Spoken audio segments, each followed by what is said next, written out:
Hi, I'm Jennings. I'm at Automobile Magazine's headquarters at 120 East Liberty in Ann Arbor, Michigan. You might be able to see that snow blowing sideways out here. But if you notice, everyone is here because we're working on the March issue. But I'm here to talk about February, our All-Star issue, which is just hitting the newsstand. So let's go talk about it. Our February issue, our All-Star issue, represents the dream garage for all of us at Automobile Magazine. So they're not the 10 best cars in America, and they're not, the 10 most expensive.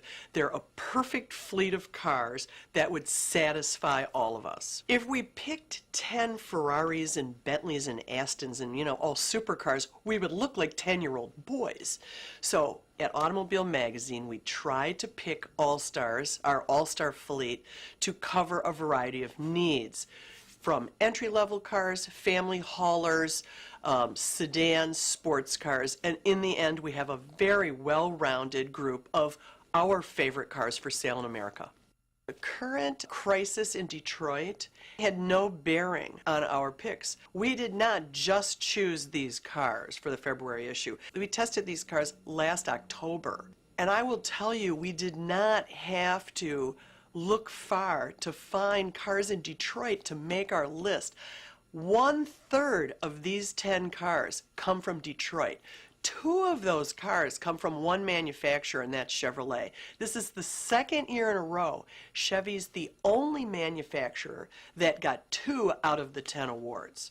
It's not a surprise to enthusiasts that the Corvette was one of them. We love Corvette. The Corvette's won, I think, 8 All-Stars, and in 2001 it was even our Automobile of the Year. This is a car that is fantastic. I mean, it holds its own against all the supercars in the world. It is just a wonderful vehicle.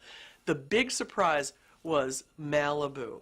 When we drove it, we found and wrote that it was more fun to drive than a Camry, and it looked better than an Accord. We love that Malibu, and so does America. The Honda Fit is our entry-level vehicle, $15,000, probably the least expensive of our All-Stars. It is the master of space utilization. You get in that car, you can turn, flip, spin, you can get all those seats flat, and it's just amazing. In addition to that, it looks cool, and it feels kind of funky when you drive it, so we like it. Speaking of flexible, the Ford Flex, which is a brand new people mover from Ford, comes in at just about $28,000 base price, and it is the class act among people movers. When we first saw it, it reminded us of a Woody, an old Woody. It has like these really cool kind of lines down the side of it. A little bit polarizing to see, but when you get inside, I think everyone understands how great this car looks. Has big glass roofs, very panoramic inside, can hold 6 or 7, fridge in the back, the sync navigation system in the front, and it is beautifully, beautifully tailored. More at the top of our list is the Porsche 911.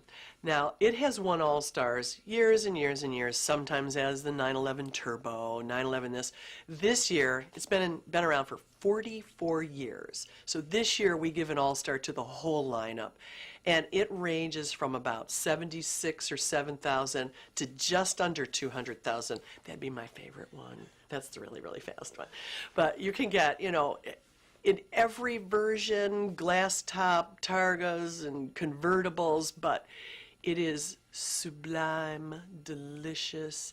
Everything about it rewards true enthusiast drivers. That was only half of our 10 All-Stars. If you want to read about the other 5, there are 2 places you can do that, either automobilemag.com or you could pick up the February issue on the newsstand.